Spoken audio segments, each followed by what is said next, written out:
Welcome to Sai Life. Monday morning weekend முடிஞ்சு week day start ஆயிருச்சு. இன்னைக்கு எல்லார் வீட்டுமே கொஞ்சம் பரபரப்பாக தான் ஸ்டார்ட் பண்ணியிருப்பேமே. ஸோ இன்னைக்கு மார்னிங் பிரேக்ஃபாஸ்ட்டுக்கு வந்து நான் கருப்பு கவனி அரிசி கஞ்சி தான் ரெடி பண்ணியிருந்தேன். அதுக்கு வந்து நேற்று நைட்டே வந்து அரிசியை வந்து ஊற போட்டிருந்தேன். அது மார்னிங் எடுத்து மிக்சியில் கிரைண்ட் பண்ணிவிட்டு 2 பல் பூண்டு, ஒரு சிட்டிகை உப்பு போட்டு ஒரு 5 விசில் வர வரைக்கும் ப்ரெஷர் குக் பண்ணி வேக வச்சு எடுத்துக்கிட்டேன். இந்த கஞ்சிக்கு வந்து நான் இன்றைக்கி தேங்காய் பால் மிக்ஸ் பண்ணி தான் ரெடி பண்ணியிருந்தேன்.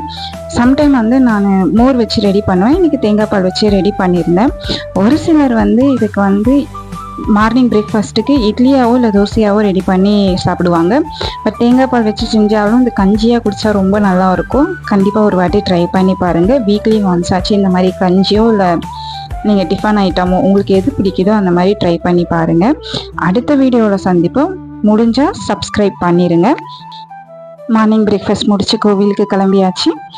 உங்கள் வீட்டில் என்ன சமையல் முடிஞ்சால் கமெண்ட் பண்ணிடுங்க.